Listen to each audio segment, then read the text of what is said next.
en parlant de nos cœurs, des parties vitales de notre homme spirituel protégé par la justice de Dieu. Il doit y avoir, en plus d'une prise d'opposition, une vie gouvernée par le principe de la justice.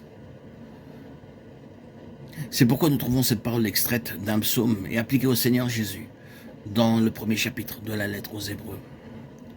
Tu as aimé la justice et tu as haï l'iniquité.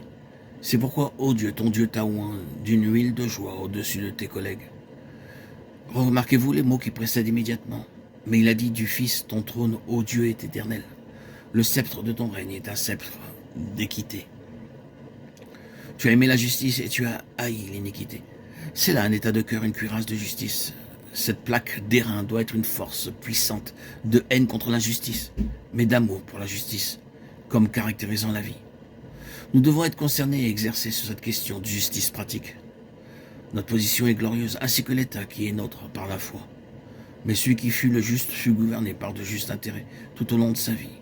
Et de lui, il fut dit, tu as aimé la justice. Je n'irai pas plus loin présentement, si ce n'est de vous rappeler que c'est là ce qui constitue un vainqueur. La toute première application de cette parole revenait à Éphèse. Quel était le problème à Éphèse? Tu as abandonné ton premier amour. Souviens-toi donc d'où tu es tombé. Vous voyez le principe tombé? Cet amour, ce premier amour, qui est l'amour de la justice et une haine de l'iniquité, cette question de cœur, c'est de façon ou d'autre modifié et détérioré. Et cela les a précipités de l'élévation spirituelle de la position dans les lieux célestes révélés dans l'épître aux Éphésiens. Satan en veut à cet état. S'il peut l'entamer, il nous a ravi le trône. Il nous a chassés des cieux, et c'est là le but qu'il poursuit. Car l'issue de cet état, cette victoire à cause du sang, et que sa place n'est plus trouvée dans le ciel. Le dragon et tous ceux qui sont à lui précipités sur la terre. Comment? Non par une bataille objective, mais parce qu'un peuple est parvenu dans l'intégralité de cette position, la justice qui vient de la foi. Ils y sont parvenus malgré toute espèce d'antagonisme et d'opposition, et en dépit de toute la furie du dragon rouge. Ils s'y sont tenus, se sont implantés dans cette position, et ils sont parvenus au trône. C'est contre cela que l'ennemi se dresse. Comment atteindra-t-il son but? Eh bien, il déplacera la valeur du sang, il fera tout pour ravir à l'Église le puissant témoignage du sang.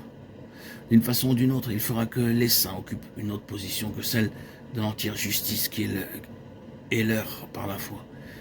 Que le Seigneur nous sauve alors au jour de la furie du dragon et nous maintienne dans cette position. Ce n'est pas quelque chose qui tient du roman. Il va nous trouver dans nos endroits secrets, il va nous surprendre quand nous sommes seuls, il va nous dépister quand nous sommes fatigués, épuisés quand nous ne sommes pas bien, quand les choses nous découragent. L'ennemi produira toutes sortes d'images, les présentera et dira « Tu vois ceci ou cela et encore cela ?» et nous découragera et puis dira « Eh bien, vois-tu, tu as tort. » Alors, nous nous mettrons à dire « Eh bien, il doit en être ainsi. Nous devons être dans l'erreur ou autrement ceci ne serait pas. » Il œuvre si subtilement avec tant de cruauté. Le dragon piétine le faible sans aucune pitié. La cruauté du dragon. Oh, avoir cette foi vitale, la foi du Fils de Dieu. Que le Seigneur nous garde fidèles.